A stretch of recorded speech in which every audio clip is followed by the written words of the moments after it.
count to 3. Come with me, and you'll be in a world of Do, re, mi, fa, sol, la, ti, do. You have found Daniel Donato's Lost Highway.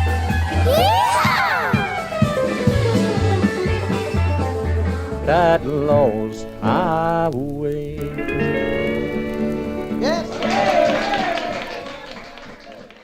In life, there are two kinds of regret that happen. There's a regret of action and regret of inaction.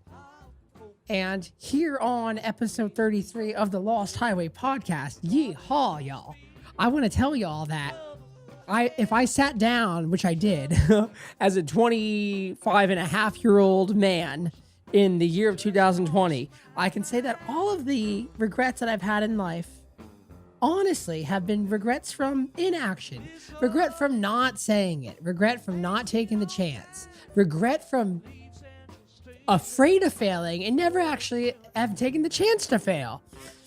And David Meltzer, who was on my podcast a little while ago, has this great concept where it's like, okay, say my goal is to sell out the Ryman. Well, how many gigs do I have to play in between November 2020 and whenever that day is at the Ryman? And if I was able to know that number, I would happily traverse with positivity, patience, and persistence through every single gig with a big old smile on my face. But that's the really kind of unfucking fair part of this whole life simulation, is that it never tells you how long or how many trials that we have.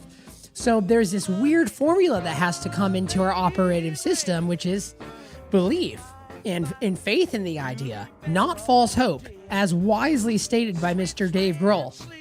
By the way, I actually met Dave Grohl once at my friend Chris Shiflett. He got me into the Ryman. Actually, ironically enough, I want to sell out the Ryman, and they were playing the Ryman on a Halloween show years ago. And I went backstage and I got to meet Dave Grohl, and he just literally punched his fist into a pumpkin, took it out, had seeds all over it, and then he went, "Wazza!" and then punched me in the fist with it. And then Zach Brown was right next to me, and Zach Brown was like vaping on something, and he goes, I asked him, dude, what is that? And this was before Joel. He goes, oh, it's a vape. He goes, it's pineapple flavored. And I go, man, I love SpongeBob SquarePants. And then he laughed, and then he offered me some. So actually, I shared a vape pen with Zach Brown once that was pineapple flavored. Life is a simulation. Life is strange. Back to the point. Here's where I'm at. I think if you're a musician or if you're a person who's a creative and you're trying to put out something into the world that brings value to a niche fan base that follow you, I think you got to be really honest with yourself and say the only thing that's stopping you is regret of inaction. Just go out there and try. Like, go out there and fail. Go out there and succeed. It's about the doing. It's about the going upwards the hill. It's not the Western mirage of attaining the singular thing that you think's going to make you happy. That's often probably just based on some weird projection of your ego. Go out there, fail, and fucking achieve it. That's where I'm at today in November of 2020. I hope y'all are enjoying this new Cosmic Country record. I hope y'all are staying patient, persistent, and positive. Again, thank you so much for listening to the podcast. Please be sure to support us on Patreon, YouTube, Instagram, TikTok, Facebook, all the places. Y'all stay cosmic.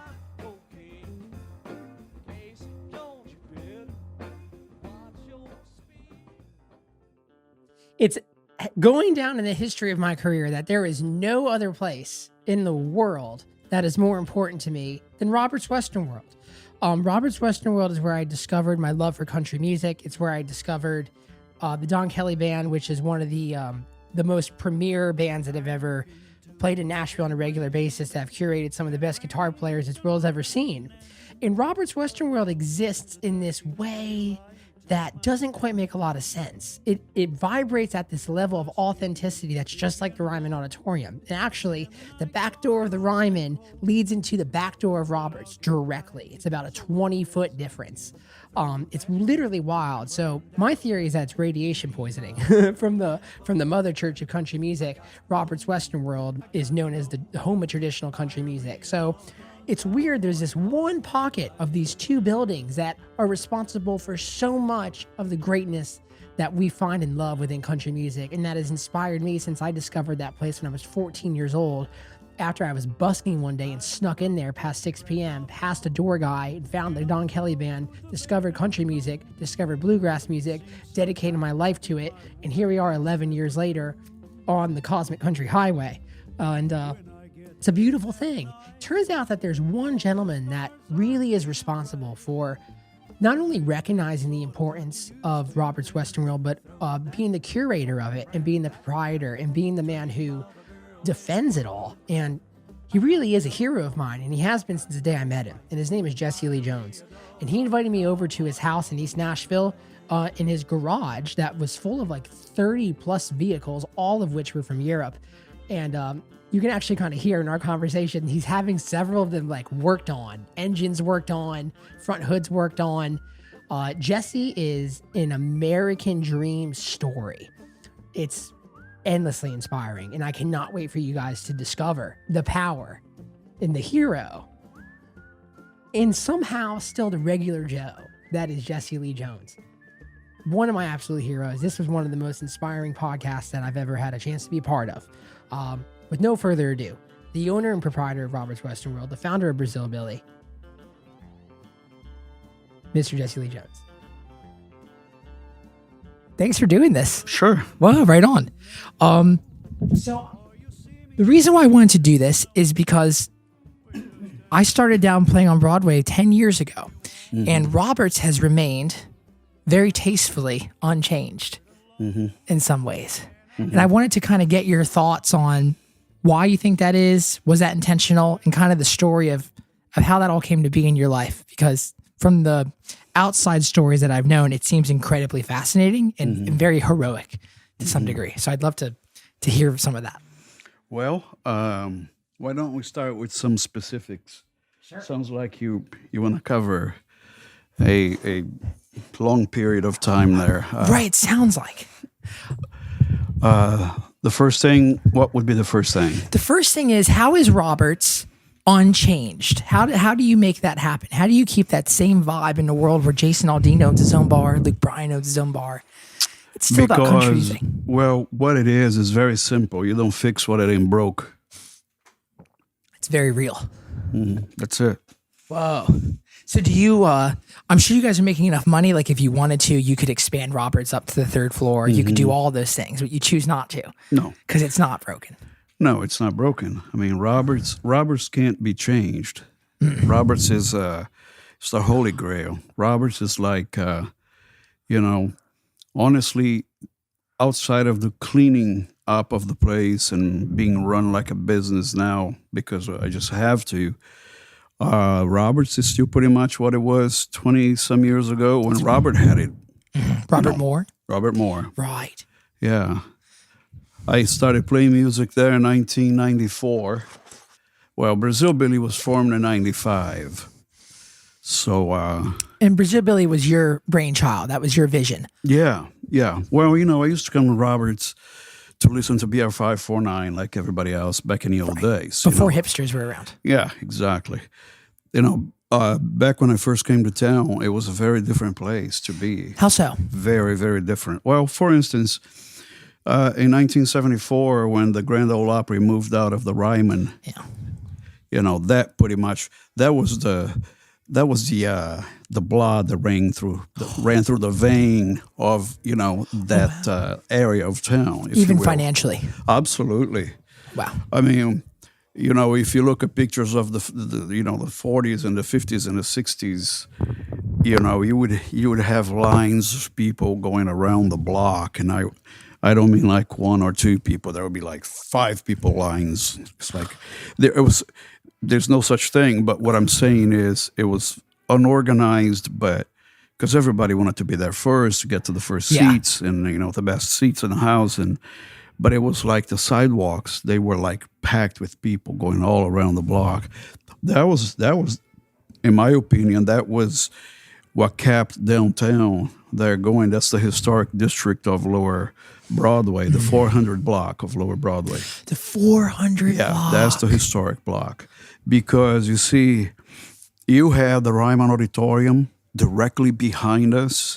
See, so if you're driving Lower Broadway, you see the front of the buildings. You see Legends and all the places that are there right now, and Roberts and Jack's Barbecue and all of that. But what I myself didn't know when I first came to Nashville was that those buildings, right behind those buildings, is the Ryman Alley. Yeah. Which is the only thing that separates those buildings from the Ryman Auditorium, the historic Mother Church of Country Music. Indeed. So once, in 1974, once the Grand Ole Opry moved away, downtown went down. It was a huge fall, down spiral. Whoa. Yes. Roberts So was there, though, the whole Well, time? no, it wasn't. No. Oh, it wasn't? No. When I first came to town, the only place, I'll tell you a story real quick. Yeah. That's really interesting. We got time. Because I was talking to my friend, David McCormick, the owner of Ernest Sub Record Shop, right? We went to dinner this past Sunday, just two nights ago. And anyway, I was talking about that, and I was saying to him, David, you know the story. I mean, you know the history. In 1984, I came to the United States of America, ended up in Peoria, Illinois. And from there, in 1985, I decided to drive down south to see what was here. What kind of car did you have? I had the car that I drove down here was a 1971 Plymouth Fury. That's a great car. Yeah, like the Blues Brothers car. Yeah, but it was brown, and it was, it was eaten up by rust big time. I love that. Yeah. And it was, I had a bad tire at the time. Excuse me. Sure. At the time, I didn't know as much about cars as I do a little bit now. But at the time, man, I had a wobble on that car that was awful. And I suffer from motion sickness. Even back then, and it was like that thing was like driving, like going left and right, up and down. But she made it. She made it all the way down here. I don't know why. I really can't tell you why. But I drove down from Illinois, and I was on 24, so I came to town here. I passed Clarksville. The next big town was Nashville. And I drove down 65 South a little bit and took a ride over there going 40 towards Memphis. And then two exits. I took the second exit, and it went around, and then I don't know why I was doing that. I had no idea. Right. I was completely lost. And then I'm headed towards, because the interstates, they circle around town. It's weird. Yeah. Yeah. So, there was 65, but it was 40, and it was, is it 24? I mean, I don't know where I'm at. I've been living here for 20 years. I'm still confused. Right. So, man, I just took the exit that said Broadway. Come on, man. Yeah. I took this exit. It said Broadway. I came up to the bridge there. And instead of going right, I went left. So I went over 65, 40, whatever that is. And just up ahead, I saw this big building, this real beautiful building, which is Union Station. Of course. I didn't know anything about it. So I just drove up, and then it starts going downhill. And as I was going downhill, I was driving really, really slow. I remember it being very, very cold, and it was the middle of the night. And it might have been like 3 or 4 in the morning, So there wasn't much activity, nothing really going on. So as I came down Lower Broad, I saw this big brick church over there on the left. Come on. And the other thing that I saw ahead of me was like a sign that was, it was moving around like that, and it said Ernest Sub Record Shop. I had no idea what that was. Oh, really? No. So I drove it, I drove down. When I got on Lower Broadway, that's the 400 block. I didn't know nothing about that. I stopped my old car right in front of Ernest Tubb Record Shop. When you used to be able to park your car there. Yeah. Yeah. Well, I mean, this is 1985. Of course. So anyway, so I parked right there, and I just happened to look. I glanced over at the shop. It got my attention. And then all of a sudden, I looked left. I looked across the street directly at the building where Roberts is. And it was a place called Lynn Liquors store. Oh, it's a liquor store. Right. And I looked at it and I was like, wow, I was so overwhelmed. To be honest with you, I believe I cried a little bit, and I told myself, I'm not ready for this. This is not the time. And I shifted into gear. Next thing I know, I ended up in Atlanta, Georgia. And that's where I stayed. Get out of here. What? How old were you? I was 22. You were a child. Wow. That's crazy. You weren't ready for this. What do you mean? I don't know. You were afraid, though. I was very afraid. I was very intimidated. About? Well, I had heard of Nashville, the birthplace of country music, which it's not really the birthplace of country Bristol music. kind of is, that, right? But, Yeah. right. But it's the place that put, country music on a map. Come on. This is Music City, USA. This is where the record labels came to, and the history, and so many wonderful recordings were done here, and so many engineers and the Bradleys and et cetera, et cetera. So at the time, I had heard very little about that. I was just as unprepared to be here then as I was coming to America to begin with. What made you come here? Music. You wanted to be an artist? Yes, I wanted to write songs. I wanted to sing. I wanted to play the guitar. But bottom line, I was looking for myself. I was looking for a place where I could be myself, because I was not myself at all. I didn't have any respect for myself. I've come from a very troubled childhood, so I was just I've always been sort of a drifter, and I just wanted out. I wanted something different. And America. Why America? Well, I don't know. Maybe because of the movies. Right. I don't know.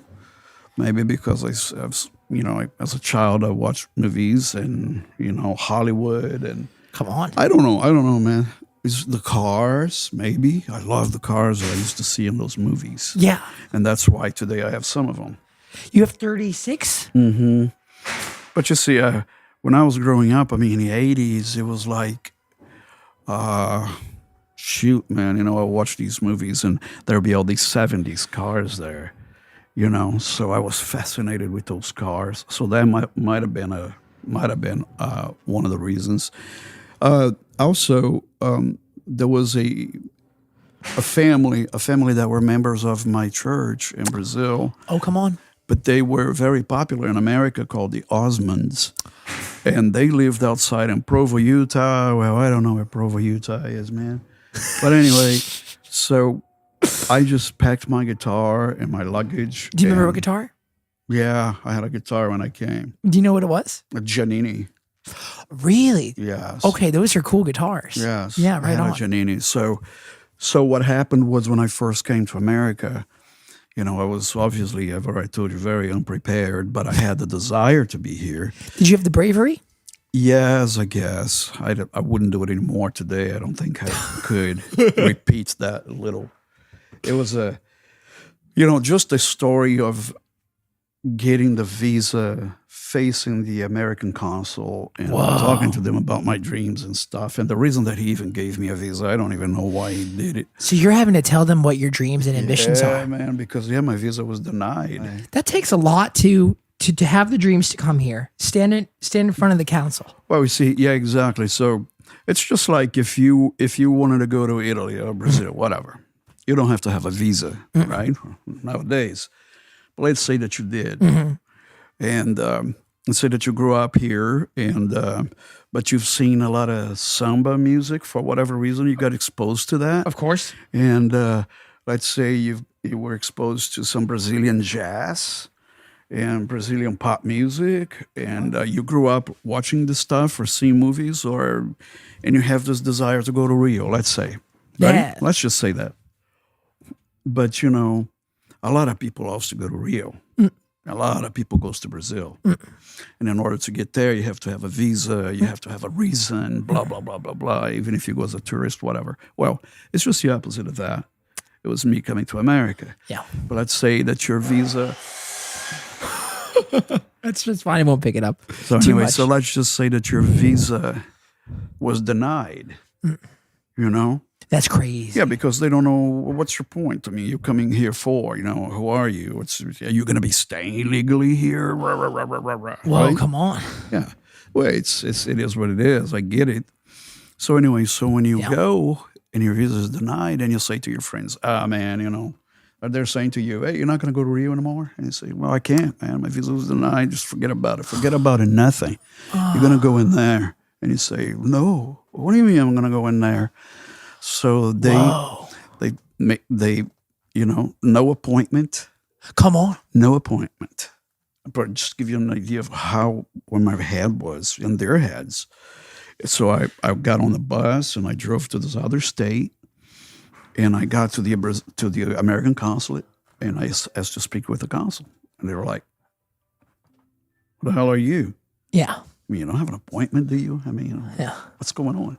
So, in a long story short, man, so somehow, by the grace of God, I don't know what happened, he sees me, and he asked me why I want to come to America, blah, blah, blah. And you tell him? I told him the truth.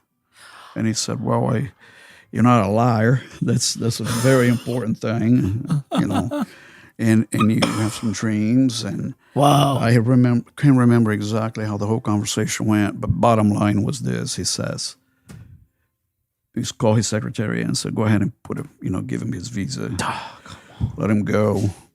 And what was that feeling like? Can you recall that? Well, that was a feeling of awe. I don't know. I bet just I a was little. like, what? And I even remember him saying, don't you ever stay in America illegally. Don't you disappoint. Whoa, that must have hit you hard. Yeah, Hearing it did. that. Yeah, Don't disappoint. yeah. That means don't be lazy. Don't do the wrong thing. To do the wrong thing. Whoa. Do you think that's lit a fire under your ass all these years? Yeah, I think that was part of the reason why, this whole bed of, sometimes you say, you make your own bed, you have to sleep and sleep on your own bed. And I think that was part of that. I was making my bed, really. Come on. Yeah. You're crafting your own vision, Yeah. your own world. So there I was. I came over here and I landed in Miami, Florida. Oh. I flew all night on a 747, the queen of the skies. I love those planes, man. Yes. So I flew on a 747 from Argentinian Airlines. They came from Argentina, and they had made a stop in Sao Paulo, and then they came to Miami. So anyway, there I was. Boom. You were a kid. Well, now Whoa. I walked into America, thinking, this is not even happening, man. How'd you make money? How'd you stay places? No, make money.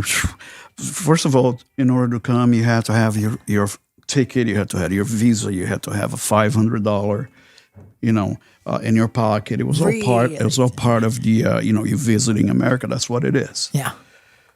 Oh, anyway, that made it hard for a poor kid. You were poor. You grew up poor. Absolutely. Yeah.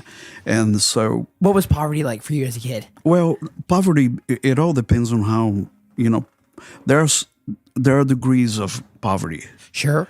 I'm not talking about. I'm not talking about Right. people in Afghanistan that live in. Right. I'm not talking about favelas. Right. I'm not talking. That's poverty. We were poor. Right. So it's not like we were able to do whatever we wanted to do, and wasn't a very solidified, very balanced family by any stretch, you know. But anyway, I lived with my uncle and aunt for a while. I lived with friends for a while. So, you know, it's not like I've ever gone hungry or nothing like that. But anyway, but you know, I was driving a cab in Sao Paulo. I was a cab driver and, you know, sweaty and, you know, driving like a maniac, like bat out of hell. Yeah. That's why a lot of great, you know, drivers, you know, come from Brazil. It's just like bull riders. Bull riders in Brazil are very, very famous. Yes. Drivers in Brazil are very famous, you know, Formula One and whatever. Yeah. You know. But anyway, so, you know, because Brazilians are good drivers. It's in the culture. Yes, in the culture. Right. And that's also in a culture that, you know, when you don't have a lot, you take care of what you have. So, I mean, to this day, I have guitar chords, man, that still got the price tag on. It's 30 years old. I hate with a passion this organization. I hate masses. I hate just people that just throw things around. They're not grateful for what they have. I hate all of that. Lack of perspective. So it's exactly so. And it's the basic of who I am, how I become. And then when I got to Miami, Florida, within hours, I was robbed. Really? So, yeah. Oh my God, they took your money? Yeah, and guitar and everything. Yeah, so I was homeless. Come on. Yeah. Are you serious? Yeah. How do you face that? Crying. Sure. Desperate. Damn. Trying to figure out what the heck was going on. Then I remember that there was some friends who left Brazil. They worked for Caterpillar, the tractor company. Yeah. Well, Caterpillar, you know, Peoria, Illinois is the home of Caterpillar. Therefore, that's how I ended up in Peoria, Illinois. So were you manufacturing construction equipment? Myself? Yeah. No, I didn't work at Caterpillar. This just had family friends. worked for Caterpillar. You were just staying up there. Yeah. I went up there looking for them. Are you playing gigs up there in bars? Are you trying Well, to? it took a while. Yeah. It took a while, but yeah. Wow. I began my life in Peoria, Illinois. Was Brazil Billy already part of your vision? No, not at all. Not at all. So you really didn't have much of a clue. Mm-mm. But you had the balls to leave and get here. Mm-hmm. And then what? You know. And then what? Yeah. But everything worked just the way it was supposed to. So are you a believer in Everything that? worked out. When looking back on things, that each thing has its purpose, has its meaning? Absolutely. I believe that the reason why, you know, I've suffered from Meniere's disease, for instance. You know, I think that stress. I think that overworking. I think that, you know, trying to solve the problems of the world and take care of everyone and whatever, it gets you to a point where you just like your head explodes. You know. Oh wow. So I got to that point. So I believe that some of the problems that I faced health-wise has to do with things that happened to me through my. Oh, come on. Through my years of living here. Sure, absolutely. Right, absolutely. Totally connected, yeah. When did you start working at Roberts? When did you first go there? I came to Nashville in 1994. So this was 9 years after you first drove on the 400 block. 9 years, almost 10 years after I had driven through or down You're in Lower your early Broadway. 30s at this and point. here I am. Wow. I'm in Nashville now. Do you know why? Yeah, in Peoria, everybody pretty much, everyone said to me, you know, you've grown as much as you will Oh, wow. in Peoria. It's time to paint the bigger picture. I really didn't understand at first, but there was a lot of push from friends and, you know, my family up there, because at this time I had been adopted in America. Oh, wow. I have a family who lives in Peoria. And even, you see, What? even my family in Peoria, my brother and sisters, they're in Really? the music business. My brother is a drummer. He's a great drummer and a great singer, and he won't do nothing new. I mean, everything is you know, the old stuff, man. Fear. Yeah. Fear of change, trying new things. He does the old stuff. He's a young guy. You know, no, it's not fear. It's that we love that music. Oh, wait. I took that the wrong way. You're saying he won't do new music. He was a drummer already when I became part of his family. How does that happen? They adopt you? You live with them? Yes. Aren't you in your 20s? Yeah, no, not a legal adoption. Oh, I see. They take you in. Yes. Oh, how amazing is that? How'd that happen? Oh, it's through church. I met a person that later became my Aunt Marina. Wow. And she introduced me to her sister, Lucy. And my mom, Lucy, her husband had just passed. Wow. He had a motorcycle accident, but he worked for Caterpillar. So did she. Wow. And he was also a musician. Come on. Man, and he was out playing music with these guys, man. It was the real deal. What were they playing? Wow, they were playing, they played for fun, of course. It wasn't a livelihood for him. I mean, he had a great job, and they were very stable people. But she's originally from the Philippines. Sure. And anyway, they got married, and they had a nice place. And when I came when I was beginning to know them, and before I became part of the family, it was great because my brother Jimmy was already a drummer. He was like a drummer, and my sister Cindy sung, man, she sung like a bird. She still does. She's phenomenal. Oh my gosh. And, and my mom is still, she's very much a big fan of Ray Price. And, my brother's a huge fan of Jerry Reed. And, me too. So I was right in the middle of that. Is that where country music came in? Yeah. So everybody started saying, we need to go to Nashville. We need to be down there. And I drove through Nashville once. And no, you need to go again. Right. You need to try this. So that's how I came to be in Nashville. What do you think it was? But you didn't have the ego to say no. You actually had the state of mind to be like, maybe these people are right. Mm-hmm. Yeah. What do you think that is? Well, at that point, I spoke English a lot better than I did 10 years before. Wow. I had already played the bars and honky tonks, and I had just gotten back from a USO tour to Saudi Arabia, Kuwait, Bahrain, and Iraq. I had done a lot of stuff. I've been to Germany. I've love Germany. It was like, I was playing music, man, but I didn't have a focus.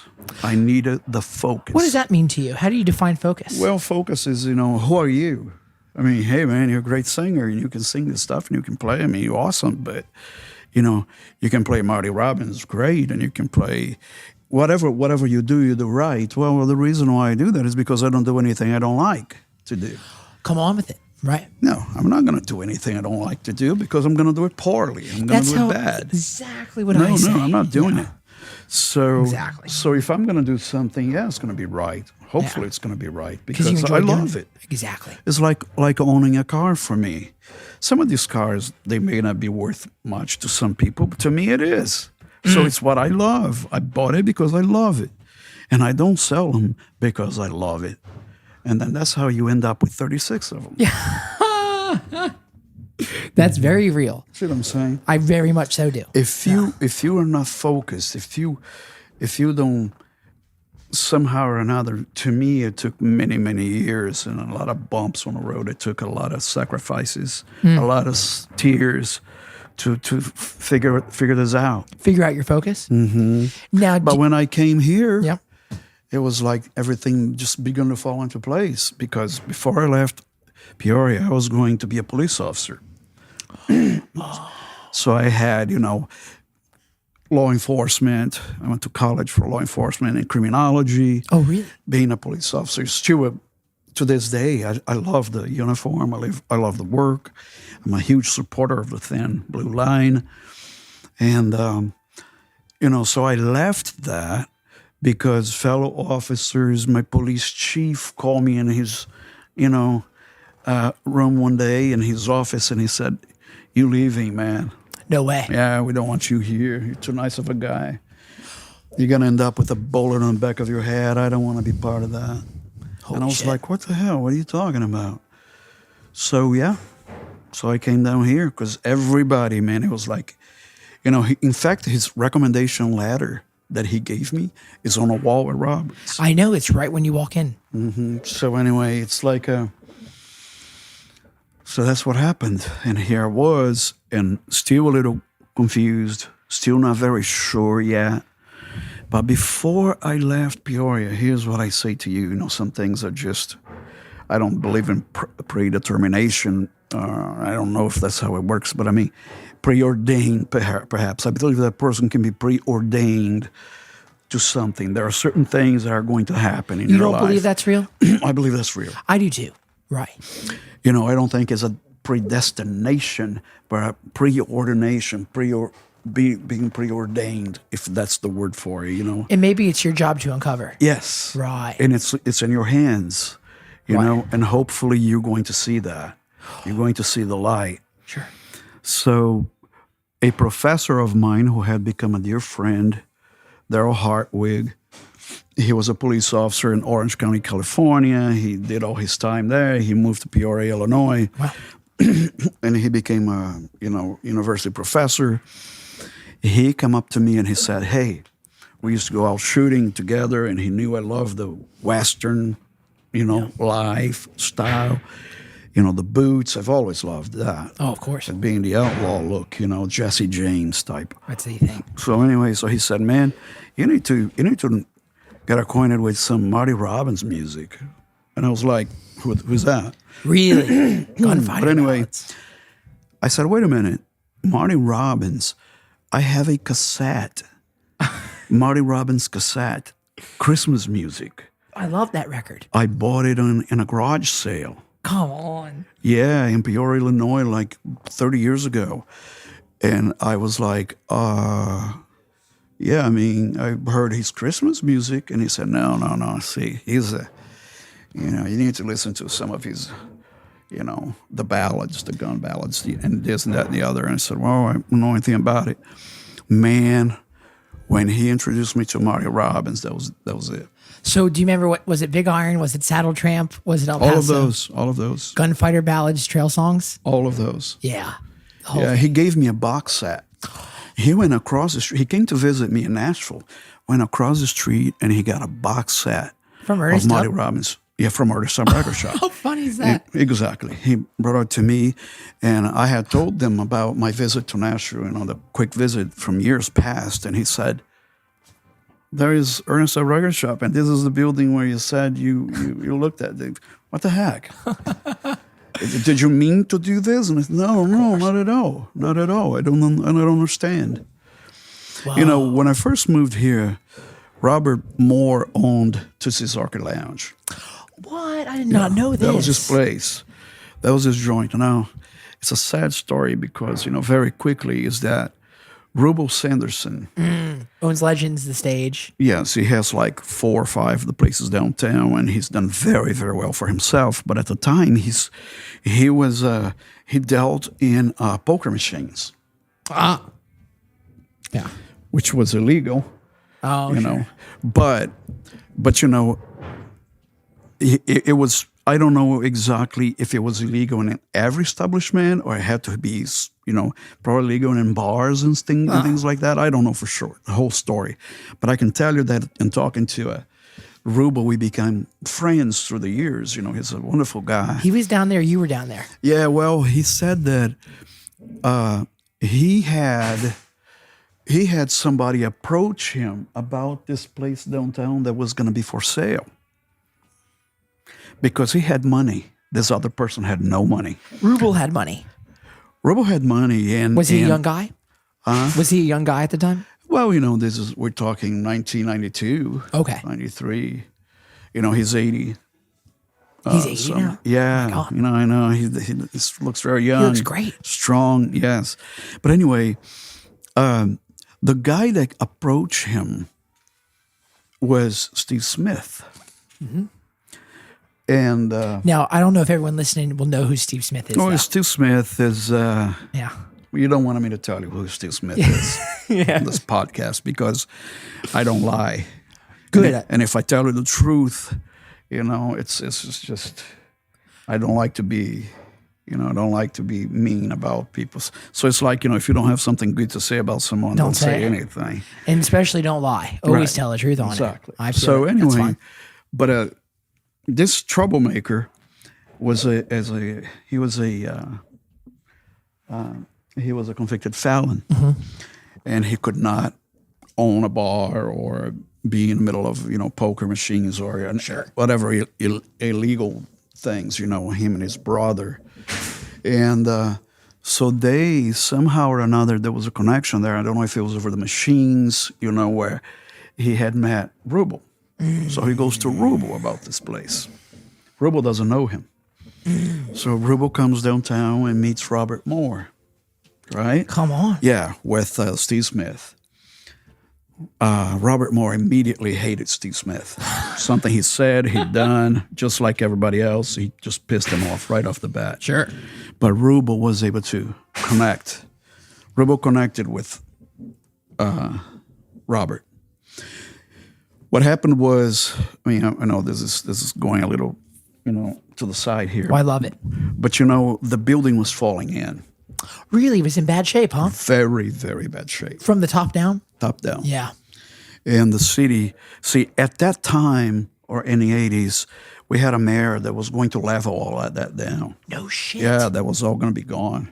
Can you imagine? Yeah, they boarded up the Ryman Auditorium. No. They were coming down on some of the buildings. People think it's new. It's not new. No. Oh, that's right. And Wow. codes, Robert had already been told, it's over, got to go, because he didn't own the building. He was not going to put money on the building. But he was very close to Tootsie Bass back in the day and all of that. So he ended up with Tootsie somehow or another. Wow. So, this is just really amazing. But what happened was Robert, every once in a while, he has decided, in his life, I'm tired of the honky tonk life. I'm going to just try something else. So Robert had owned every one of the places on the 400 block on the north side of the street, on the south side. And then he moved over to the north side. And he, all the way from the corner, he kept moving down. And at this point, he already had, he had a relationship built with Inez Silverfield, who was the owner of most of the buildings downtown, there on the 400 block. Right. And he opened a store called Rhinestone Western Wear. Come on. That's what Robert's was. It was, right. Rhinestone Western Wear, and Robert's ways of knowing, the old country stars and stuff, He was, he just got himself involved with these people through the years. I mean, even the sign in front of Rhinestone Western Wear is the original sign that came out of Hank Snow's School of Music on Church Street in the 50s. Come on. Yeah, that's the sign of Robert's. Come on. That building had already been the home of Showbud Steel Guitar Company. That's where they were built. It's where Willie bought Trigger. Mm-hmm. Right. Exactly. Absolutely. That's the building. I know it. So, wild. They manufactured the guitars on the second level. Man. And the first level there was the store. Come on. And where you have the stage right now, the stage was a lot lower. Okay. And that was a display case, because if you're walking up the sidewalk, you just look at the, guitars. There are many videos of that shows the old story, Showbud Steel Guitar Company. There are. Mm-hmm. And I've had a chance to see some, and it's just amazing to look at that and say, oh my God, that's where my office is. This is great.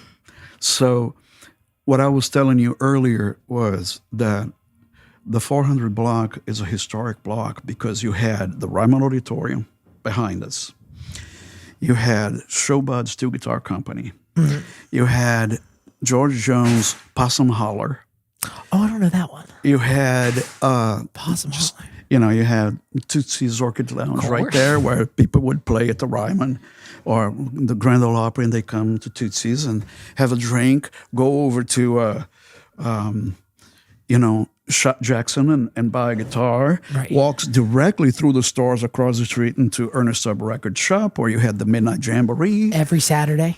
Right. There you go. Absolutely. 400 block. That's the history of that, man. It really is. And they were going to level that. They were going to take it all down. Oh my God. You know. Oh my God. You know. I can't imagine. Roy Acuff had a place over there too in the alley. Oh, really? Yes, and he had like a room where everybody would come and warm up for the Grand Ole Opry. Come on with it. Yeah. Wow. So you see, I mean, and then when I first came here, you know, it was already Robert's. It was called Robert's Night Club and Bar. That's fair. So, you know, I mean, he kept changing. Well, but the reason why he did that is because he sold Tootsie's to Rubel. Rubel owned Tootsie's. He did. Oh. He paid for it. Cash? Yeah. And well, here's the deal, though. If I tell you, I don't even know that Rubel wants me to tell the world this. Oh. But the funny thing is, Robert was really done. I know Robert, and when he's done with something, he's done. You were working there. Not at Tootsie's. At Robert's though. Yeah. Well, Robert's, yes. But anyway, back to Tootsie's. Yeah. When Robert had already rhinestone Western wear, you know, in operation, if you will, he was like that. He was always ready to just go to the next thing. So he let go of Tootsie's for whatever he had in the place. I'm not even going to mention the price because you won't believe it. Come on. But Robert just go around one night when Rubel came in and said, "Oh, let me count whatever is in the coolers. No, come on. That register cost me this, that cost me that." And he walked out the door. Do you know the price? Yeah. What was it? It wasn't very much. Come on. Was it, what could it be? Several $1,000s. No. Are you for real? Mm-hmm. Are you absolutely serious? Yes, I am. So what happens? Rubel now owns the place. This thug come over here and says, "No, wait a minute. You only knew that place because, you know, my family told you about it, or has a niece that was in realty, a realtor." And anyway, so that's how shit. That's how that friendship starts. And ended just as fast as it started because, you know, I mean, poor Rubel having his life threatened and all kinds of horrible things happening. I mean, what happened was he hung in there for a while. And then one day he said, "Okay, you want to have the place this bad? I'm done with it. This is what I want." And he made his money 100 times over. Good. And then he went and started opening places on the block, which became a big fight between the two again. Sure. And then for the race. So Rubel has the stage. Rubel has, fiddle, Crossroads, second fiddle. The other one has this. The other one has that. The other one has that. Right. How do you find yourself owning I lived through all of that, man. You were a worker. Oh, I saw all of that happening. All of that evil happening down that street. It is evil. It is evil. You don't operate off evil morals at all. You don't operate off evil morals. You don't have evil endeavors. I do not. Right. You have good intentioned. It's not in my heart. Never has been. I couldn't do anything evil to a cockroach. I hate cockroaches though. I hate them too. But yeah, I'll take that back. Maybe I'll step on one. But what I'm saying is, it's not in my heart to be evil. And I was brought in to something when I first got Roberts from Robert. How'd that happen? Well, if you feel comfortable telling the story. Yeah, man, it's fine. It was 94 when I came here. You're in your early 30s? Yes, I was wanting to. I really wanted to be around music, right? So a mistake for most people, it was for me, a mistake that everyone would make was you move into town where are you going to be exposed to music the most and get to meet stars of country music and people that might help you. You want to network, you got a job at Opryland. Oh, come on. Sure. Opryland theme park. Yeah. So I go in there, and I ask for a job because you see, back home in Peoria, I was making, we're talking 25 years ago. I was making like $300-400 a week, playing my guitar and singing. It's fair. And, I came down here and I didn't know anybody. I was starting over once again. And I went to Opryland, and the only thing, man, listen, I speak 4 languages. And, I had a law enforcement background. I was getting into it. So I figured, maybe I can get a job there as security or something, right? You know what I did? I cleaned bathrooms. No shit. Are you serious? For $3.35 an hour. Why'd you do that? Because they said it was the only thing that was available right away. You had the humbleness to accept that. Absolutely. Because you wanted to work? I needed to work. Had to work. Right. So, here...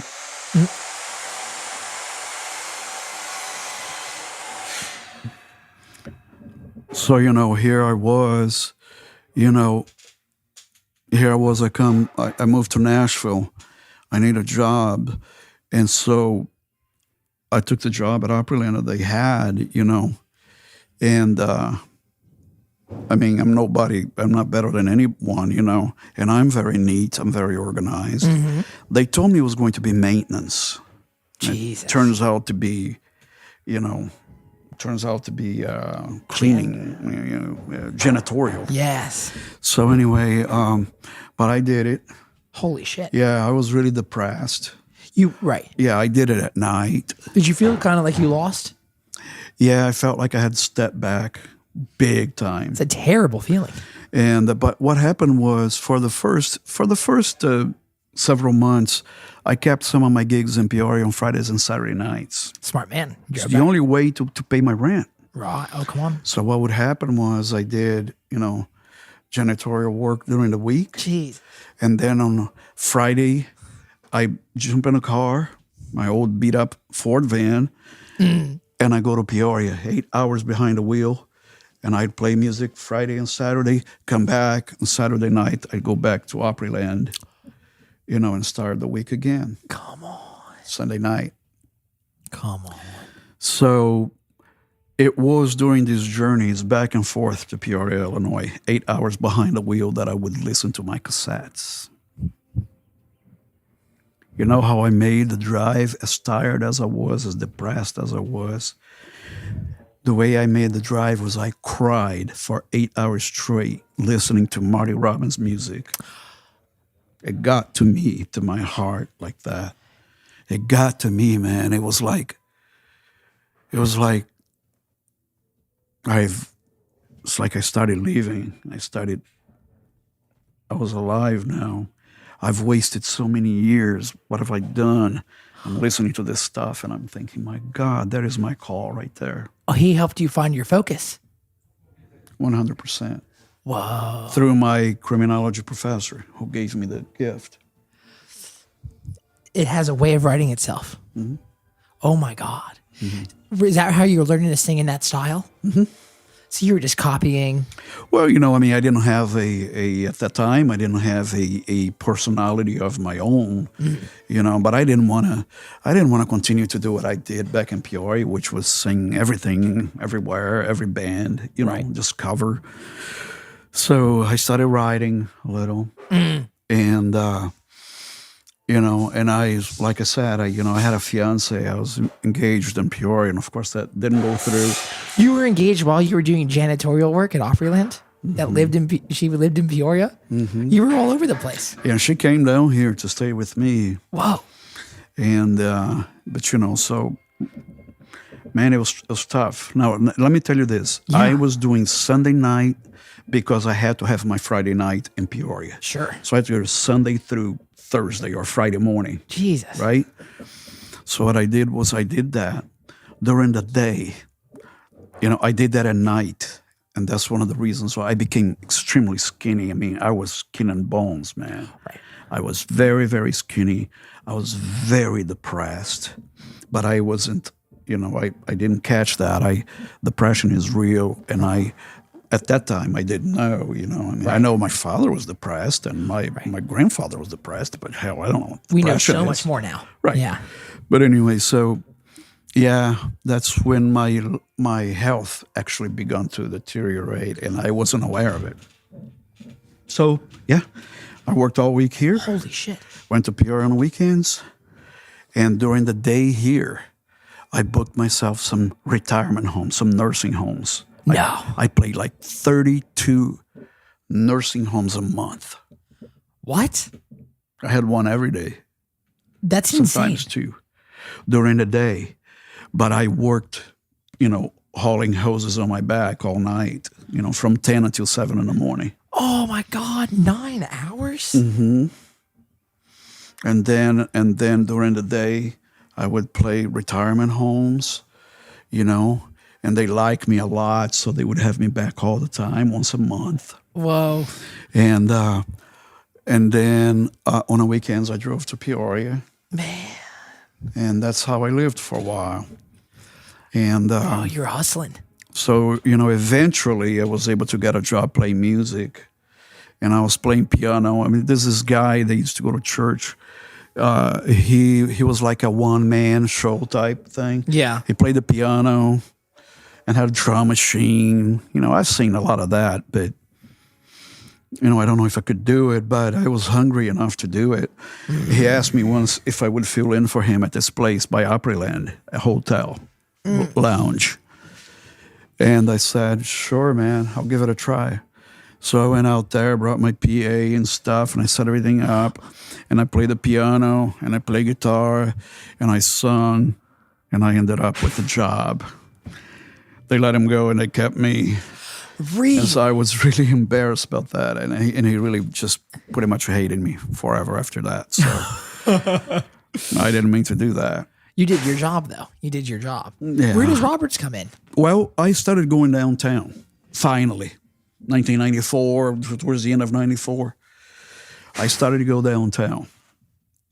And just curious, And then I saw the building, Ernest Record Shop, and then I saw this building and this, Roberts Bar, whatever. Rhinestone Western Wear, Roberts World. It was so confused. 3 doors down. It had all kinds of names. I remember 3 doors down. Yeah. That's still painted on the back of the building. Yes. Yeah. It had so many different names. But I started going down there. And one night, I remember the first night I went everywhere. First night I ever went down there. It was snowing outside. It was really cold. So I went inside.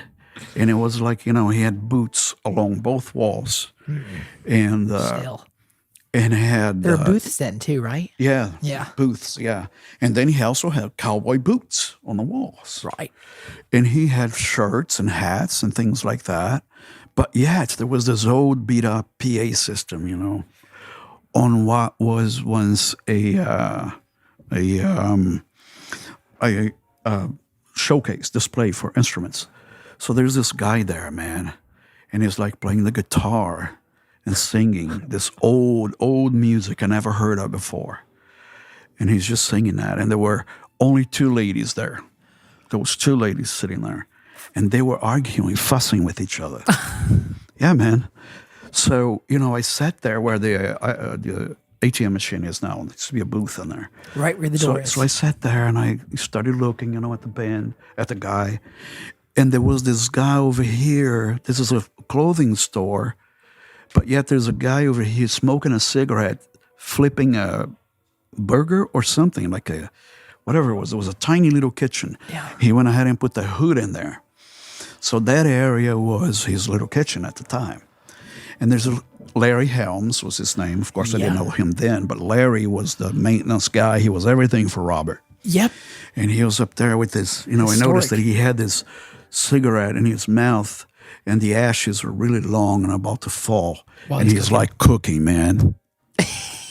And then he would serious, and then he would stop for a second, and grab a beer, and he'd just drink the beer and put the beer down, and, the ashtray just falls on a grill or something, and I'm thinking, what the hell? What is this world? What is this thing? Yeah. But, later on I came to find out that it was so wrong, it was right. Can you explain that? Because that is crazy. That's a beautiful thing. Well, to me, it's like, I love old Westerns and stuff, Of course. I'm a huge fan of, Tombstone. Before I left Peoria, me and my professor of law enforcement, we had watched Tombstone 20 times, I love Tombstone too. Yeah, me too. So anyway, and that's the reason why he said you need to learn about Marty Robbins. Oh, right, of course. So anyway, so I started listening to Marty Robbins, and then I found out that there was some other cowboys. There's a few. Dean Martin and all his movies and stuff, and he's singing. So, boo! I mean, it was a learning time. Sons of Pioneers.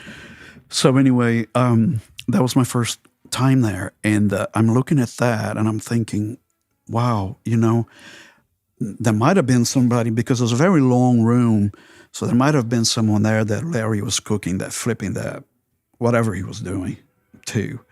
But up front here, there was only these two ladies, and they were not paying attention to the music. They're ladies of the night. I can see that. And they're arguing, fussing, fighting over money. And this guy that's up on stage was Gary Bennett. Wow, and, And he stops the song, and he says, "Shut the fuck up!"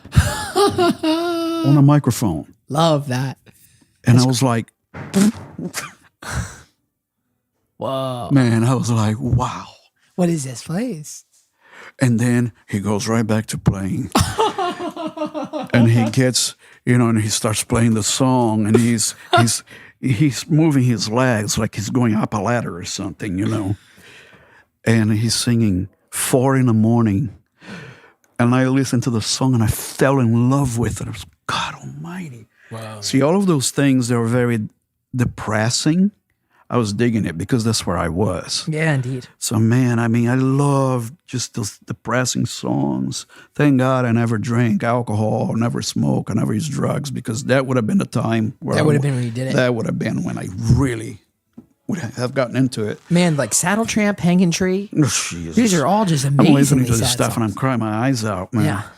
Yeah. And that's how I became part of Roberts. I came over there one afternoon, and there was a band up on stage, and a part of it. And I was like, is Mr. Robert in here? So, wow, man. Yeah, I was very shy. Do you remember who was playing? Yes, it was Toby Carr. Oh. He had a band up there. I can't remember what they were called or anything, but Robert was sitting at this booth, and he was playing dominoes with some old timers. And Maria Elena.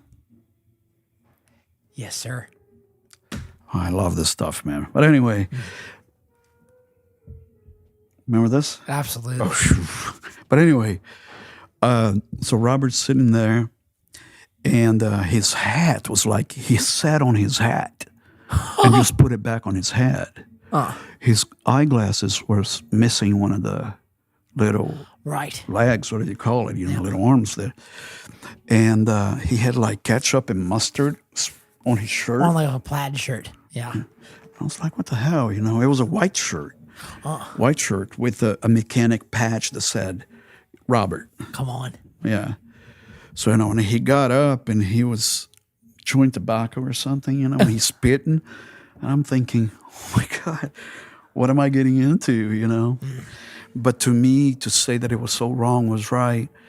It was wrong, but it took me into a time where this is what it was. Yep. It was what it was. Indeed. Like it is what it is. Indeed. It was what it was, man. And that's how people act, how they did things. I mean, and here I am, I'm watching all of these Westerns and stuff, and these guys are spitting in a bucket. Pow! Yeah, I love that. And I'm like, oh my God, this is great. Yeah, you loved it. And I'm wondering if everybody's armed, Is there going to be a shootout in here or something? I'm thinking. But I talked to him and I said, Mr. Robert, would you, how would I go about playing music for you? And he says, he talking that real hillbilly accent, Yep. and he just told me, well, boy, you play country music? And he said, yes, sir, I do. And he said, well, I'm going to ask Toby right up there on stage to get you up to sing with the band. And I got up there. What song did you do? And Toby gave me a guitar. Wow. And I, and of course I'm so green, man. And I look around and say, hey, do you guys know Devil Woman? And they were like, Of course we know Devil Woman. Yeah. To me, it's all new, Right. That's one of the best Marty Roberts. Yeah, so I played that, and I remember that Robert walked through the door. He went next door at the Wagon Burner, used to be called, and got Pat. Pat was the lady who ran the Wagon Burner, which is now A-list. It was a real outlaw type joint too, man. Still is. So a place where you go there to no, but back then it was Like even worse. Lower Broadway was a place where you go to get stabbed and get robbed and get shot. Pawn shops and shit. Back in porn stores. That's the stage was. Yes. Adult World. Yes. Yeah. And across the street from it too. Oh wow, come on. Yeah, massage parlors. Just terrible. That's what Lower Broadway became. It's all through the 80s. It was that. And I mean, the mayor had sent machines there to take everything down. Well, And John and Lewis Shepard is still working at Roberts in their 80s, and they still play music at Roberts. They were part of the movement. oh Yeah, really? they got in front of the machines, man, and the cops arrested everybody, and that's all happened during the 70s and 80s. Anyway, He brings Pat. Robert brings Pat over. You're singing Devil Woman. What happens? he goes outside. He brings this Indian lady with a very long hair. She's a Native American, obviously. You look at her. And then there was another lady that came in, and it ended up being Kathy Moore, who ended up working for me at Roberts. She had the place across the street. She had the, across the street were two other real rough joints, the Turf Yes. and Music City Lounge. World famous turf. Two places where you go to get yourself killed, right? Right. So all these people come in. Robert brought them to listen to me. Come on. Yeah. So I guess he liked it. Gives you a gig? Yeah. So he asked me to do another one. And when I came down, they were arguing who was going to have me in their place. What? Yeah. They were like, oh, man, you want to come and play across the street? And Pat said she had time for me, a slot next door. Whatever I wanted to do. Was it still Do 4 you hours? play your guitar? I said, yeah. I've been doing a solo gig for so long. It's just me, my guitar, and I'm a drummer, which my timing is really good, which is what happened with a lot of people that play the guitar and sing. They're terrible because they're all over the fucking place. Excuse me. They're all over the place. And, but I mean, I was pretty solid rhythm player and I can sing. And so they were like, whoa. So, yeah. But Robert won. He had me play Roberts. He said, I'm going to put a band behind you. So he started asking some guys that were sitting right there. And we put a band together called the Tennessee Travelers. That's a great name. That's cool. There's a poster of that at Roberts. There's a little flyer. Mm-hmm. Come on. Seriously. I always wondered who they were. That was your band. Mm-hmm. That's insane. So, one thing led to another.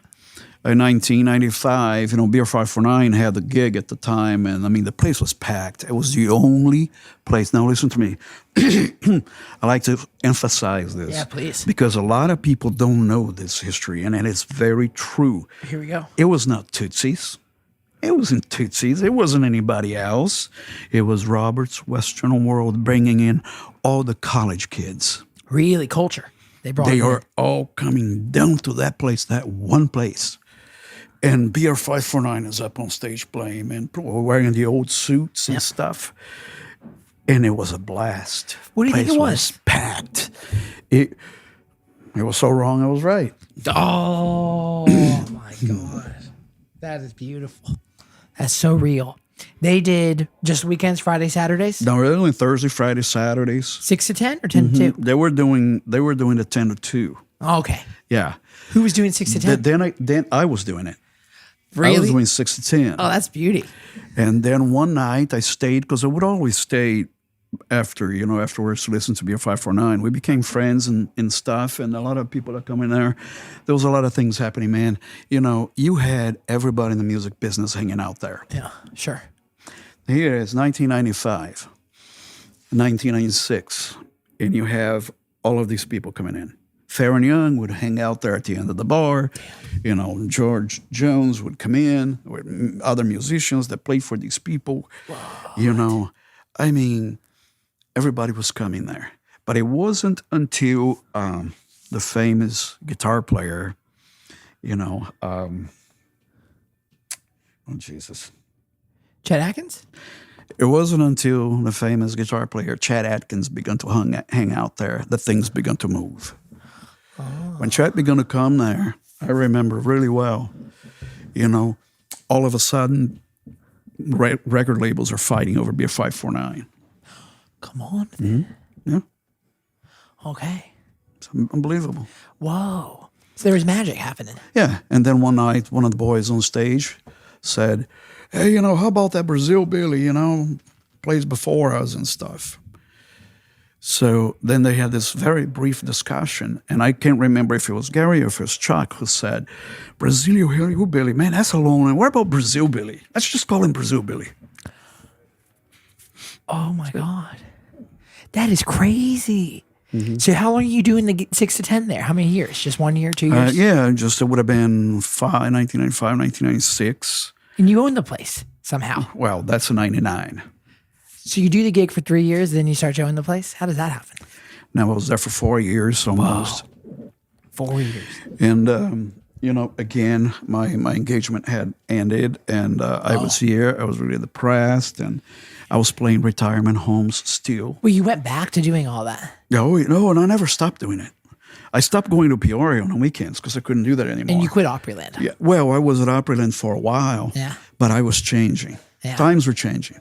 You're finding your focus. Right. Yeah. And they were not happy that I was playing some, you know, gunfighter ballads and stuff.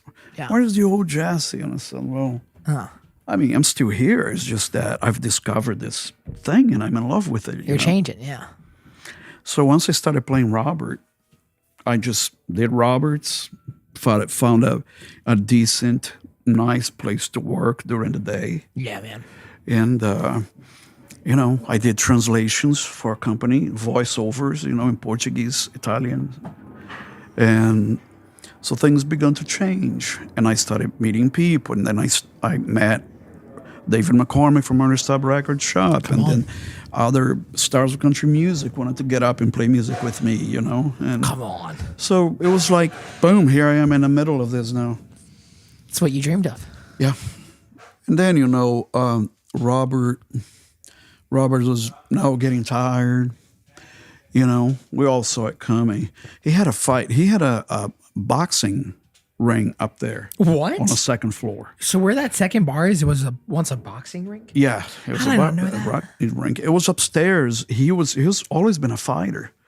Robert is known for being, you know, people call him he's a little absent-minded or whatever you want to call it. I've heard this story. A lot of the stuff is, you know, punch drunk, you know. He would punch people so hard they'd get knocked out. Well, back in 95, 96, yeah, those years, you know, Peter Paul was a famous doorman who works at, he works for Jack's Barbecue now. He's been there for a long time. Everyone knows Peter Paul. But, I mean, Peter Paul, I mean, man, so many times I've been there when he, you know, if the girls gave him a sign that there was a problem with a patron, you know. Oh, yeah. Peter Paul would come in, touch their shoulder. When they turn around, he goes, boom, uppercut, grabs him by the shirt and drags him out the door. I've seen it 1,000 times. We're in a different time now. We're in a way different time. Oh, no, we can't do that no more. Yeah. In fact, Peter Paul came back to work for us for a little while, and he was too bored. He said he couldn't do that. He didn't want it. That's so funny. I love that. Better Sir Barbecue, right? So Robert gets tired? He gets tired, and I was already helping him there. Like as a... You know, what happened was it was a Sunday, it was Mother's Day, and I went to play piano at this fancy retirement home in Green Hills. Oh, yeah. And I also taught Sunday school. I didn't tell you that, but with all of that was happening, I was also going to church in the morning. So I was at Roberts until 3, 4 in the morning, you know, and then 9 o'clock, I had a suit and tie. It was at church. Yes, sir. Yeah. Yeah. So That's great. Then after church, I went to play that retirement home. Yeah. And from there, I was just really bummed out, and I came to Robert's, which I never did on a Sunday afternoon because I play at night. So I was sitting there, and Robert didn't recognize me. Then he finally said, "Hey, you look like an attorney sitting there or something," because I had a different suit on. But anyway, he said, "Hey, would you be interested in helping me down here?" I said, "Doing what?" So, well, I didn't know, but everything needed to be done. Everything from maintenance to cleanliness to running the office. Whoa. It was all a mess. Oh, Jesus. It was very much a mess. You never ran a business before. No. But I wasn't running the business. I was helping him. Right, sure. I was getting things organized for him. But, I enjoyed doing that. And, it was where now was a second fiddle. He had already got that building because there used to be a Friedman's Pawn Shop. Oh, yeah. It was there for many, many years. Yes, indeed. You see, all over Broadway, you had Ernest Sub Record Shop, you had Friedman's Pawn Shop, and that's about all. The rest of it was sleazy joints. Whoa, man. Yeah, at one point. Tootsie's. Then that's when Robert began to clean the street. Was with he let go of Tootsie's. When those guys went in there and they fixed the building, and we know the rest of the story. Of course. And Rubel got out of it because he was done fighting and got a bunch of money. Right. And so he went on to have a happy life. Right. And the thugs went on to have their lives. But it was Robert with opening the Rhinestone Western Wear that's begun because that developed. You had Lucinda Williams. You had everybody there. Greg Guerin, Chuck Mead. Everybody sitting at the tables there writing songs. Really? Yeah. Oh, that's crazy. Everybody hung out there writing songs at night, man, when we were playing. That's great. Yeah. What a dream. Yeah. Different place. Everybody began to hang out there. It is the place to hang out. It is what it was. I'm telling you, this is what I'm telling you. This is when the cleanup begun of that block. And you're watching it all. Oh, yeah, I was there. I saw the whole thing. And, so in 99, when Robert was ready to go, he made up his mind. He wanted to go, freaked everybody out. You can't do this. This is part of Nashville. This is an iconic place. Blah, blah, blah. A lot of tears there. And he said, "I want you to have it." Well, me? Were you? I'm a musician, man. I play for tips. How am I going to do this? I had a lot of friends. I had a lot of people that could help me. And that's eventually what happened. Whoa. I had people who invested in me. And I paid dearly for it, but I paid. Yeah, of course. And how old were you when that happened? Well, I would have been 30, 38. Still a young man. 36, 37, something like that. Wow, and that was 20 years ago. Wow. That's crazy. Was that just the best thing ever? It was really difficult at first. I'm sure. Very, very difficult. I never had an obligation such as that. So, my first turn around was 72 days straight. Never went home, never left. What do you mean? Yes. Day and night until I got sick, passed out, and they took me to the hospital. What are you talking about? You wore the same clothes? You stayed there for... What are you saying? No, I went to Walmart and I was able to, which I still do today, buy, the V-neck T-shirts and stuff. And yeah, you got one on now. Babe overalls. This is what I do. That is you. That's who you are. Mm-hmm. You've remained unchanged in a lot of ways. Yeah. Huh? I mean, people would come over there, and there's people who say that even today. They will say, "Man, I used to come out here when you were in the bathrooms there working, and you had like babe overalls and boots, and you had a tool belt, and you did that in the afternoon. And, we came out here like after work, and then later on we'd come out for the party, and you were up on stage. Wearing a suit. Right. Yeah. So a lot of people still say that. Right. Unbelievable. And Rubel and neighbors that were nice neighbors would come up to me and say, "Man, you can't do this. I know you're overwhelmed. This is a big thing that happened. Wow, I cannot even, the stress has got to be immense. But you can't go without sleep for 2 months, man. So to speak, you know. You can't sleep 2-3 hours. You can't Yeah, it's ridiculous. wash your hair in the sink and start the day. Come on. You But got it done, though. You got But it I done. did it. Yeah, you got it done. That's what matters in life is you get it done. Mm-hmm. Whoa. So, you know, nowadays when I hire somebody, I'll say, listen, don't ever think that I don't know what you're going through or what's happening. I was the cook. I was the bartender. I was the server. I was the drummer for such and such band. I play rhythm for such and such band. I fronted for this band. I was the doorman. I was the maintenance guy. Whoa, man. I did that, man. Whoa. I was in that vibe until some 8 years ago. That's when Meniere's got me really bad. All the work caught up to you. Yeah, my body was too weak, you know, to fight it. Whoa. And my stress was too high to avoid it. Whoa. And those are major essential things that you need to have to get Meniere's. Whoa, my God. Meniere's disease is an inner ear. They call it a syndrome. In America, we call it Meniere's disease. The rest of the world calls syndrome of Meniere's. Ah. Because what it is, you know, like a lot of people have ringing in their ears, which is tinnitus. They say, oh, I have ringing in my ear. Yeah, well, a lot of people have that. You know, that's not going to kill you. Mm-mm. But it's annoying. It's terrible. But, yeah, it makes life less fun. Right. So you have that. Then you have people who says, well, you know, I get motion sickness really, really easy, very quick. You know, if I turn here, turn there, boom, I get sick, man.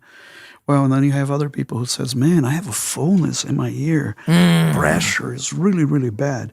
Then there are other people who say, man, my balance is off. Everything. I get dizzy. And then there are other people who says, man, I'm having vertigo attacks. You know, well, when you have Meniere's, you have all of that.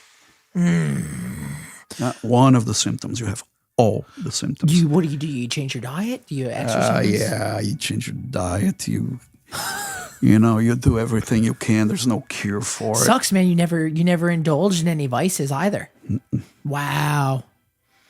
When I started having the vertigo attacks, that did it for me. I was done. I couldn't drive. You have them on stage? Yeah. Oh my God, that's terrifying. Yeah. I've had that several times. I mean, the place is like really happening. It's like you're upside down. You're looking at everybody, and everybody's going upside down, and everybody's spinning. Yes. And you feel it in your heart. It's like you're holding in your mind, it's like holding a backpack when you go to school when you're young, and you have this backpack. You go on the grass, and then you just start spinning around, holding it out, and you spin, and then you let it go. Whoa. Then you open your eyes. That's Meniere's. Wow. So it gets you sick on your stomach immediately. So you're vomiting all over yourself. Jesus Christ. You know, yeah. What are you doing now to live through this and stay happy? Stay well, positive? you know, I mean, it's not as bad as it was. And right now, I have fullness in my ear, really big time. This whole side of my face feels like it's this big. Right. My ears ringing really loud. I'm a little lightheaded. Wow. You know, I live like that every day. Whoa. So you're not as involved in the business anymore? Exactly. But it's running itself. Well, it's not running itself. I mean, I had hired a manager, Julie, that was there for 7 years or so. She's a trooper. But then I came around and I took over. You took over Julie's role? Well, no. Julie was doing, Julie, yeah, Herman. Yeah. Everybody was doing what I did alone. No. All she had to do is run the office. You were booking bands? Herman, absolutely. Oh, my God. Oh, yeah. That's all my thing, man. It's all my deal. So Robert's Western World, for what it is now, is you. Now it's your team and you. It was you. Mm-hmm. My God. No doubt.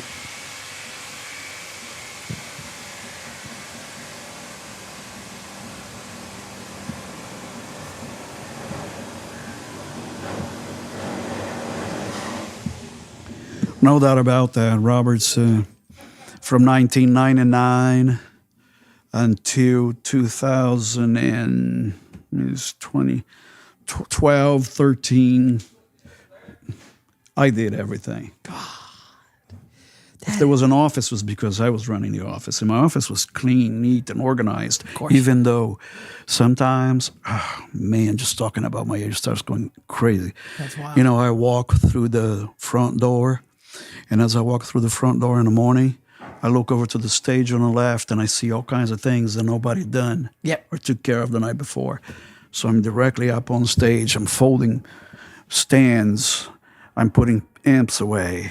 I'm wrapping cables and cords and cleaning Yep, you're doing it. because people just... Anyway, so...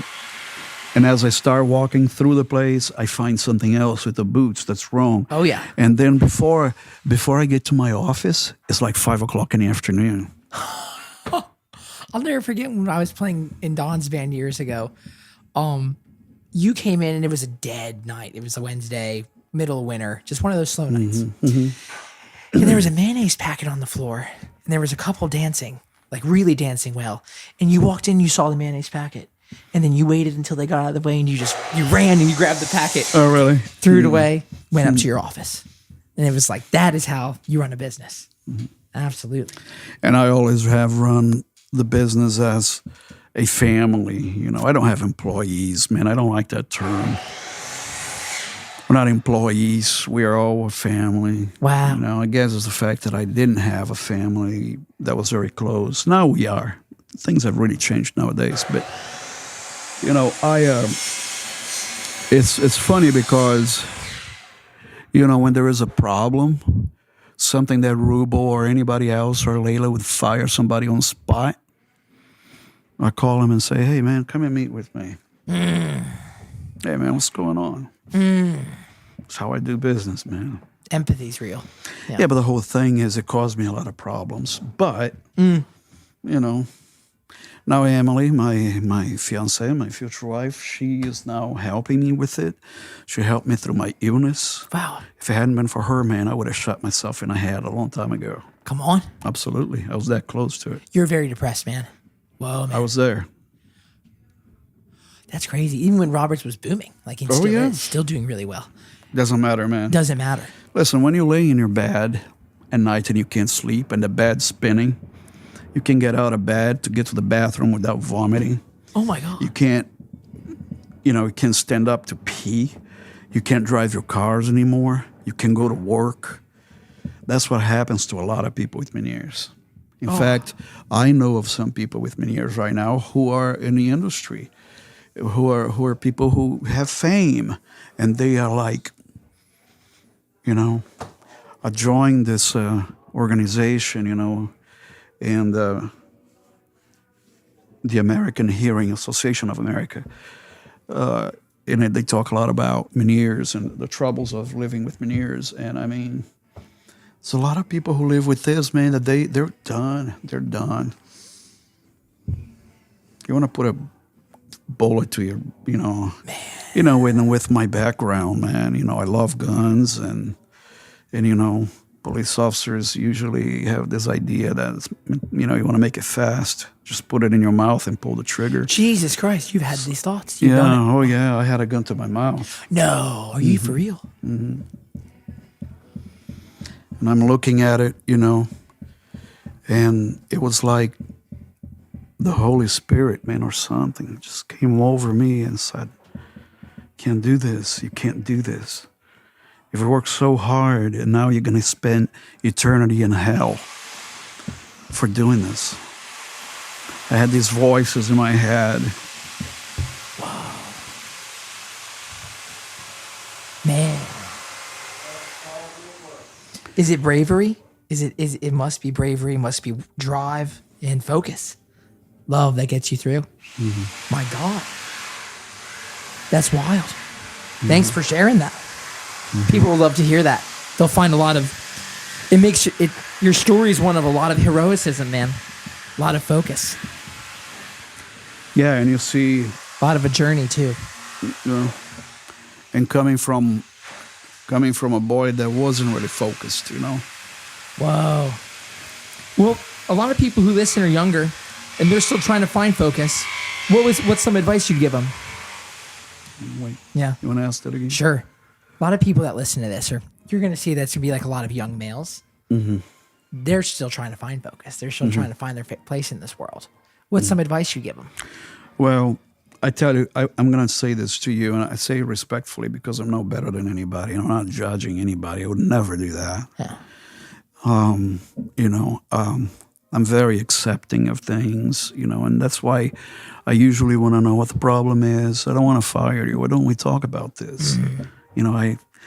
And it sort of irritates people around me because they're like, wow, you got to take care of business. Well, I have my way of doing things, And confidence in it. Yeah. So, I take care of things my way. Yeah, it's sort of a heartbreak and it causes stress, but I like to do it my way. I don't want to fight. I don't want to fight anymore, man. I fought a lot in my life. I don't want to fight anymore forever. I don't want any troubles. Whatever situation develops now, instead of panicking like I used to and punching walls and foaming through the mouth, I don't do this anymore. What do you do? I can't because, Yeah.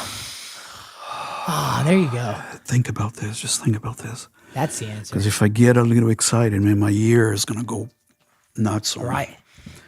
And so anyway, what happens to people a lot is they get out of focus. Well, they don't have focus. And when they begin to do something that they have the talent to do it, it's sad for me to see people that have so much talent to do certain things and they blow it. You see it all the time. What the hell, man? Well, I guess it is an inner thing.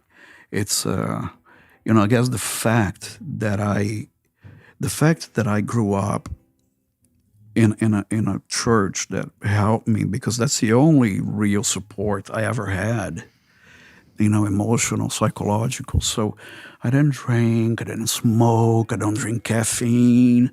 The other thing with caffeine is excites the nerves. Oh, it would kill you. So that's why I don't, no coffee. But you asked me earlier, I have a lot of friends in Italy, and in Italy they drink coffee. It's not like America. It's 10 times as strong, and it's bam. I did it once, man, because they insisted. Man, I got a vertigo out of control, man. So Meniere's is in you always, kind of. Yeah, and it was just a matter of time. always. Right. Mm-hmm. My God. But anyway, so I guess what happens to people is, I don't know if it's like we have people at Roberts right now that, I love them. They're very talented, man. I'm not going to mention names, but they should be further than where they are. That's very real. But, they want to drink, man. They want to be up there on stage sipping on whiskey all night. And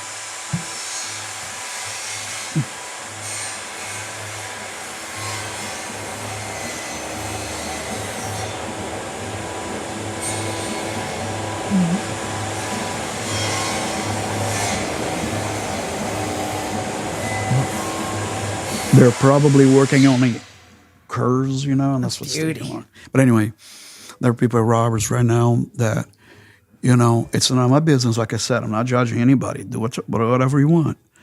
But, if you get drunk up on stage, man, I know you're singing traditional country music, outlaw movement, yada, yada, yada, yada. But, you don't have to. You can if you want. You don't have to cover yourself in tattoos. And you don't have to cover yourself in liquor. Yep. You don't have to cover yourself in drugs. And then you have a bad attitude and you don't want to treat people like deserve to be treated. Blah, blah, blah, blah, blah. Those things, one or two or all of these things combined begin to tell something about your character. In my opinion. See, you don't think that when we're going through that, But you begin to form your character. And to me, it's very important to have a clean character. What is a clean character? Well, again, sure, not judging anybody. Of course. This is just me. Of course. It has worked for me to be kind. Yes, sir. It has worked for me to be, long suffering.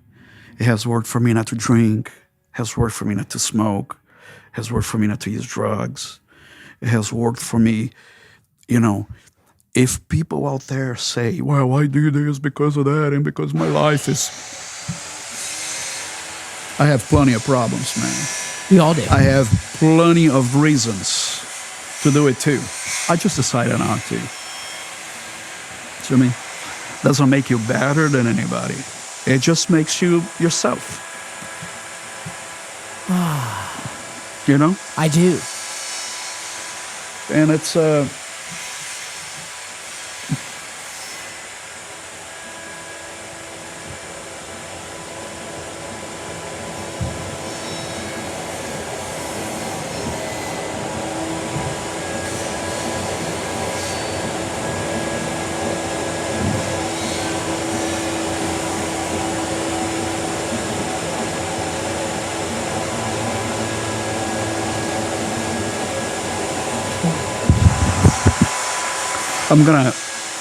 are we just about there, you think? Sure, I'm absolutely. going to tell them, just give us another 10 minutes, man, We could wrap up. Okay, too. but That's anyway, fine. so it just worked for me.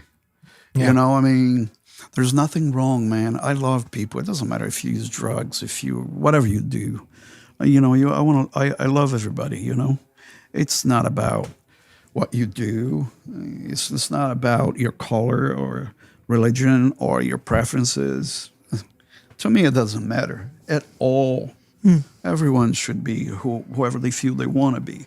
As long as you're not committing crime, as long as you're not killing anyone, as long as you're not a jerk, and as long as you're not a thief or a liar. Now, those things to me are like, Yeah, you can't do those. But outside of that, loving someone because their preferences, we should be that way. Yeah. And it's not up to us to judge anybody. And if something bothers you, you talk to the person about it, So, you don't have to do it around me. Just do it. It's all cool, man, no problem. This is how I always approach it. Wow. We're family. One thing that I used to do was like, why are you doing this to me, man? And they were like, well, doing to you? Well, you're doing this, you're doing it to me, you're doing it to my house, you're doing it to our family. Wow. Oh, man, I never thought of that. Never thought of it that way. That's actually a great perspective, is to realize your actions affect everyone in your community. Yes. Yes, my man. So, that's it. It's like I've had plenty of reasons to do all kinds of things, but I chose not to, and I'm glad that I didn't, mainly not with veneers. So, because those things will agitate this big time. Yeah, I bet. And, but anyway, so that's it, man. You just have to, Beauty. You have to work hard. You have to eventually focus yourself and not allow these things, these dramas, these out of focus things To deter you. to stop you from reaching the goal there. And that's what happens a lot, my buddies, hey, listen, Robert's Western World just sponsored the Outlaw Cruise. Yeah, I saw that. I was on a ship, man, and I have Meniere's disease, for Christ's sake. That was hard for me, man. I bet. I was in rough waters, and I have Meniere's, but I bit the bullet, and I went. And God was great that the sea wasn't so rough, and I was able to focus, and I was able to stay there. But you see, the whole point I'm making is I support the outlaw movement. I'm a huge fan of Waylon and Willie and, Christofferson, man. Jesus. But the whole point is I don't live like that. I'm not that. But I'm in the middle of it. I love it, man. I love being there. But you can be there, but you don't have to be part of it. If it's something that it was really not, something that you need to do, don't do it. Stay honest to They're yourself. not going to force you. Right. I can hang out with Willie and Chris and Waylon if that was the case and say, no, boys, you go ahead, do your thing. I'm here to write with y'all. I could do that. Focus. See what I'm saying? I very much so. But it's not everybody that's going to be a Willie. Not everybody's going to be a Waylon, because those guys, yes, they were outlaws. Well, they were not outlaws. They call them outlaws because they were not doing what Nashville wanted them to do. They're not outlaws. No, not in a real way. You know what I'm saying? Yeah. So a lot of people don't understand that. Oh, the outlaw movement. What are you doing over there? You know, is everybody doped up and carrying guns? It's like, Jesus, man, you crazy. No. No, yeah, maybe they're doped up, but it doesn't matter. Not really. I love the music. I'm here for the music, man. Yeah. I'm here because these people are my friends. They're my brothers and sisters, man. They help, and maybe for some, it helps them inspire some of the music. Exactly. For them, at the time they were doing that, it was perfect. It was for the music, yeah. And it became a movement. And yeah, the rest is history. But here we are today. We love these guys. Doesn't mean you have to be a mean dude and, you know, walk around with a certain style of whatever so people can notice you. Jesus, man, come on. Well, if that's really who you are, then all power to you. But you have to... You also got to be able to back it up. Like, you would come and play Brazil Billy, and you would be wearing your thing, but you'd pull up in Ruby Ann, which is that a Cadillac? Mm-hmm. You'd pull up and you'd park it right out front, and you come out doing your thing, and you could back it up. Right. That's what matters. Mm-hmm. Yes, sir. But that's why I say on stage a lot, this is who we are, people. You did say that. Yes. I say to the people that come to Roberts and the place is packed, and I'll say, welcome to Honky Tonk 101. Yes. Have you ever been to a honky tonk? Some people would raise their hands. Nah, okay, this is a honky tonk. Here's what the difference is between Roberts and everybody up and down the street. And you're all right with that? We are honky tonk. Whoa. These places are bars. So you're all right if that means making less money and having less popularity? Roberts could make endlessly more money if I was to follow on some of my neighbors' footsteps. I'm aware of that. Oh, yeah. No, man, it's never been about the money. Good for you. That's beautiful. It's not money I came here for. I'm living my dream, man. We're literally in Jesse Lee Jones' world right now. No. We're in your like Willy Wonka world. Mm-hmm. Man, thanks for inviting me in. This is my cave, man. This is beautiful. Oh, me and my girls. There's a lot of Cadillacs in here. And a lot of custom license plates. Beautiful. They're, you know, they're my honky tonk girls. Oh, I love them. They all drink a lot. Yeah. They're all temperamental. They're all, you know, they're all high maintenance. Right. These girls are something else. But they don't talk bad. Right. And me, they're okay living with each other. Dang. Yeah. That's fair. It's a good deal. They're just a little pricey, I'm assuming. Probably costs a little much. But you know, when you don't have a family, when you don't have kids, when you don't smoke, you don't drink, you don't, you know what I'm saying? This is the only thing I do. Guns and cars. Mm-hmm. Beautiful. More cars than guns. Good. Yeah, that's probably a little better. Mm-hmm. But thank you for having me. This was an honor. Thanks for the time. If you're ever going to Nashville, Tennessee, you got to go to Roberts Western World. It's a magical place in a city that's experiencing a lot of cultural change and upheaval of roots, which can be good financially and can be good for the brand of Music City. There's a really important tenure that Roberts brings to the culture of country music, brings to Americana music, and brings to Nashville. And I will be forever grateful for the serendipity of discovering that venue and for the not so serendipitous, unbelievably kind-natured people that operate within it. The musicians, the players, the bar staff, and then most importantly, Mr. Jesse Lee Jones. So crucial to my life, and it is still moving forward even as we reopen. I've been playing back at Roberts as we discover new songs for the Cosmic Country Covers record and getting back into that honky tonk state of mind. So y'all stay tuned for the Cosmic Country Covers record. Y'all subscribe to the podcast, leave 5 stars, leave a comment, leave a review, support us on Patreon, follow us on YouTube, Instagram, Facebook, TikTok, all the places. And most importantly, y'all stay positive, stay patient, stay persistent, and stay cosmic.